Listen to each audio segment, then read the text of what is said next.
Med oss det thonken med adregna och sakit og era solo.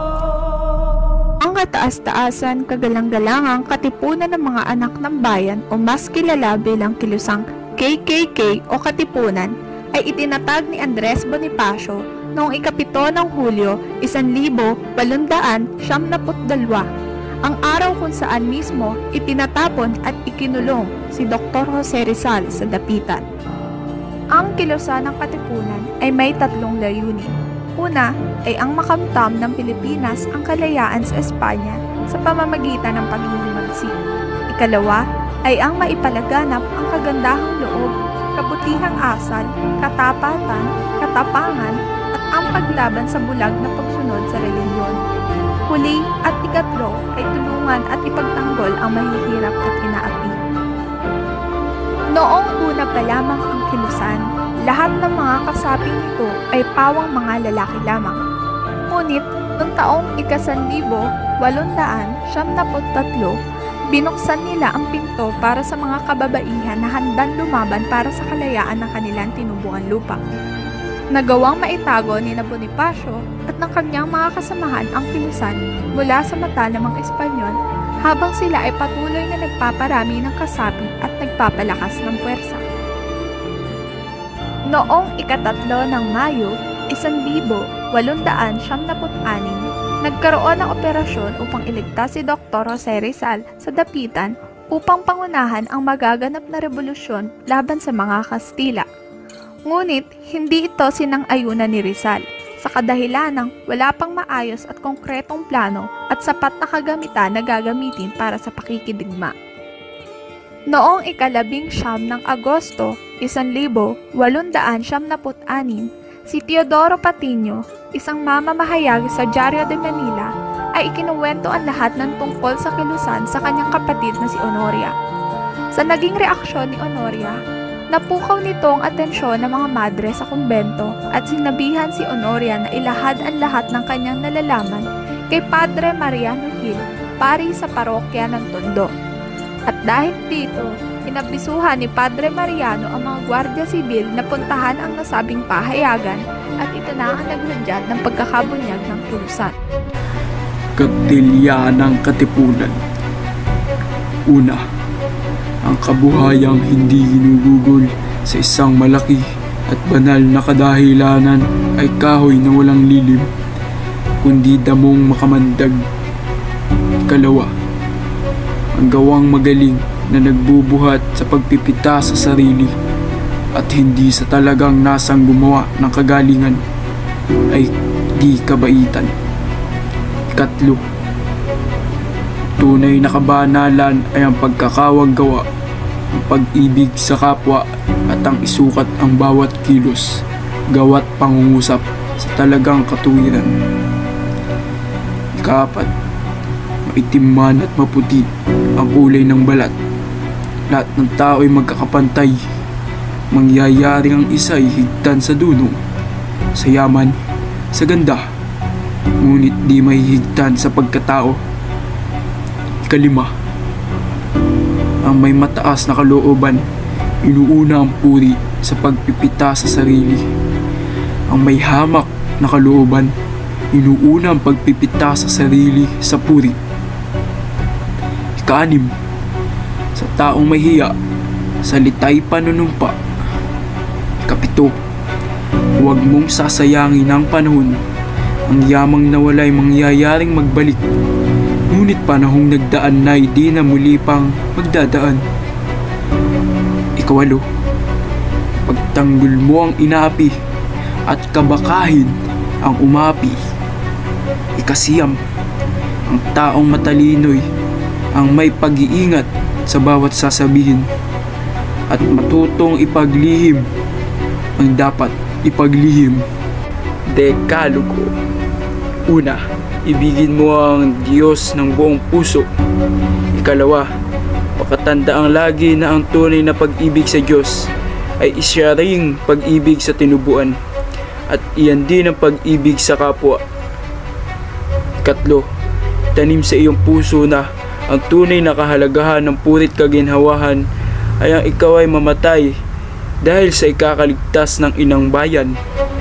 Ika-4, lahat ng iyong mabuting hangad ay magwawagi kapag ikaw ay may hinahon, tiyaga, katwiran at pag-asa sa iyong inaasal at ginawa.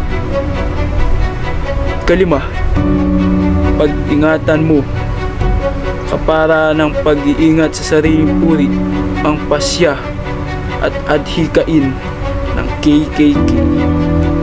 Ika-6, katungkulan ng lahat na ang nabibingit sa malaking kapahamakan sa pagtupad ng kanyang tungkulin ay iligtas, sukdangay pariwara ng sariling buhay at kayamanan. Ika-7, ang kaugalian natin sa ating sarili at sa pagtupad ng ating tungkol ay siyang kukunang halimbawa ng ating kapwa. Ika-8, bahaginan mo ng iyong makayanan ang sinumang mahirap at kapuspalad.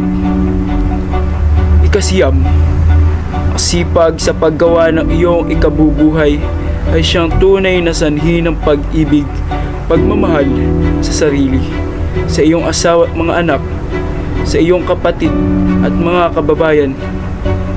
At ang panghuli at ang ika-10, parusahan ang sinumang masamang tao, taksil at purihin ang mabubuting gawa. Dapat mong paniwalaan na ang tinutungo ng KKK ay mga biyaya ng Diyos, na anupat ang mga ninasa ng inang bayan ay mga nasain din ng Diyos.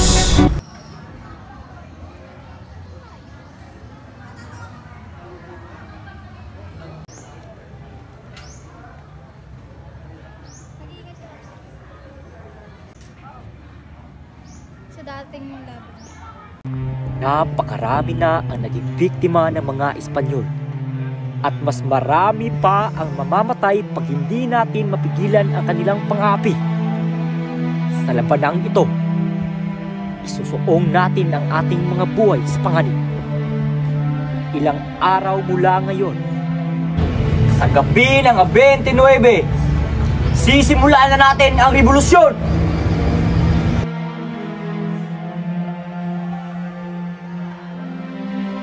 Ilabas nyo ang inyong mga sedula.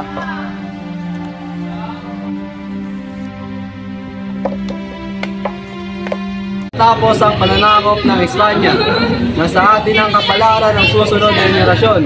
Putulin ang pananakop ng mga Espanyol. Lalaban tayo! Unitin ang sedula! Unitin! Mabuhay ang katipunan! Mabuhay! Buhay ang revolusyon! Mabuhay! Buhay Supremo! Mabuhay!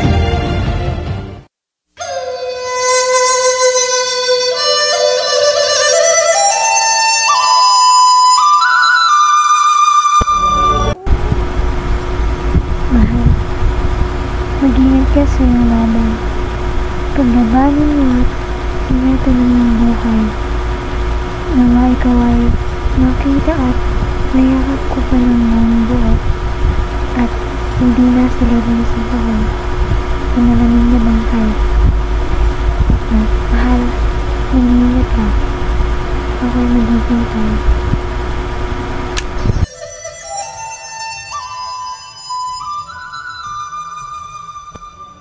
Dumating na ang araw ng mga tunay na anak ng bayan!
Namulat ako sa katotohanan na ang ating inang bayan ay inaalipin na ng husto ng mga Espanyol. Kaya nagdesisyon ako na gumawa ng himagsikan laban sa mga Espanyol. Wala na akong magagawa. Takpin na ang Supremo. Masusunod, Senyor Presidente!